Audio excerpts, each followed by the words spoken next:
মূর্তি বানাচ্ছে জানি ভগবান সব জায়গায় জানো তো, কিন্তু একমাত্র কশিপুরের তার সন্তান হিরণ বললা কিন্তু নারাজ, তুমি ভগবান নয়, ওম বিষ্ণু। ওকে আগুনে ফেলছে, সাপের গাছে ফেলছে, বেঁধে রাখছে। তাই আমি আজও আমি মন্দিরটা আমি মন্দিরে চালিয়ে দিয়ে দিয়েছি একদম। সব থেকে আমাদের লজ্জার বিষয়, সেখানে একটা কথা বলবো, ভাঙার চেষ্টা একটা প্ল্যানিং, সনাতন ধর্মের লজ্জার ব্যাপার আমাদের যে কৃষ্ণকালী মায়ের মন্দিরটা ভাঙার প্ল্যানিং বারবার এখন কি অপরাধ মানে যে কৃষ্ণকালী মায়ের প্রচার হচ্ছে বলে আমি সম্পূর্ণ মায়ের প্রচার দিয়েছি। দেখি না অনেক পরীক্ষা দিলাম, অনেক দিয়েছি পরীক্ষা। 1 নম্বর প্রথম পরীক্ষা দিয়েছি আমার বাড়িতে, সেখানে বাড়িতে প্রচুর সবাই জানেন ভক্তদের গরম জল মেরেছিল, আমাদেরকে প্রচুর মেরেছিল। 2 নম্বর দিয়েছি হেঁচাইতে, সেখানেও তাই করেছে প্ল্যানিং করে, এখানেও তাই হচ্ছে। কিন্তু মায়ের মন্দির কি হবে না? অবশ্যই। আমি রাজমণি ছিল ভক্তের বল, আমার আছে ভক্তের বল, আর নয়। এবার ঘুরিয়ে দাঁড়াতে শিখেছি। যেদিন প্রথম মায়ের মন্দিরটা ভেঙে ঘুরিয়ে দেওয়া বলে এসেছিল, সেদিন ভক্তরাই কিন্তু ঘুরিয়ে দাঁড়িয়েছিল। এখনো তাই, কিন্তু একটা কথাই বলবে, যদি সনাতন ধর্মে আঘাত করে, একটা মন্দির যদি ভাঙচুর হয়, এবার কিন্তু ভক্তরা কিন্তু খেপে যাবে। সেদিন খেপে গিয়েছিল তখন। এখনো যদি ভক্তরা বলেন, এখন আমাকে এতটাই ভালোবাসে, তারা বলেছে যে যেখানেই মা আপনি যাবেন সেখানে আমরা সব জায়গাতেই যাবো, কারণ আমরা মায়ের মন্দির চাই। কি ভক্তরা? তারা আমাকে প্রচুর ভালোবাসে, আমি জানি। প্রথম দিন এই মন্দিরটা ভাঙতে আসে, সেদিন ভক্তরা পুরোটাই ঘেরাই করবো একদম প্ল্যানিং করেছে। মাসে ঘুরেছিলেন একদম।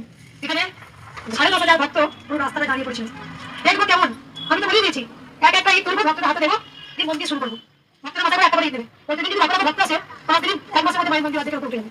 কারণ সনাতন ধর্ম আঘাত ভাঙা আর মন্দির ভাঙা আমি দেখে যাবো কি করে কৃষ্ণকালী মায়ের মন্দির ভাঙতে পারে। এখন একটা কথা বলবো, এখনো পর্যন্ত হুমকি যে মায়ের মন্দির ভেঙে ঘুরিয়ে দেবে। এখনো পর্যন্ত সনাতন মন্দির ভেঙে ঘুরাবে, মন্দির ভাঙবে, সেখানে মা বসে আছে, সেই মন্দির ভাঙবে। এমনকি যদি শুনেছো এটা অনেক কথা একদম তারপরে সেই কথা 2 নম্বর কথা বলি, তাহলে কশিপুর হিরণ্য বললাম কিন্তু কে রক্ষা করেছিলেন? ওই বিষ্ণুই রক্ষা করেছিলেন। মানে সত্যযুগ ত্রেতাযুগে রাম, তিনি রাবণকে বধ করলেন, অত্যাচারী রাবণকে বধ করলেন।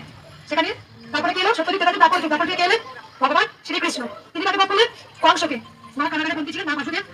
সেখানে দেখুন রক্ষা তো হলো, তোমাকে বলিবে যে গোকুলে দাঁড়িয়েছে সে, তোমাকে যে বধ করবে সেও ঠিক সেরকমই তৈরি হচ্ছে। সে যাবে কিভাবে নিজেকে রক্ষা করতে হয়, তার সন্তানদের রক্ষা করতে হয়। কলিতে এলেন কে? কলিতে এসেছিলেন মহাপ্রভু চৈতন্যদেব, শ্রী চৈতন্যদেব মহাপ্রভু।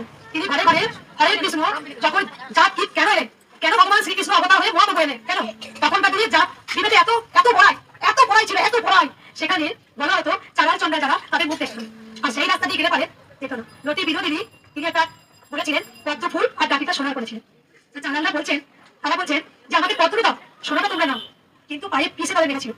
আর সেই সময় মহাপ্রভু চৈতন্যদেব হরে কৃষ্ণ বলতে বলতে যখন রাস্তা দিয়ে যাচ্ছে, তাই নিচ মুচি মেতর এইগুলো তো আমরা বিচার করি।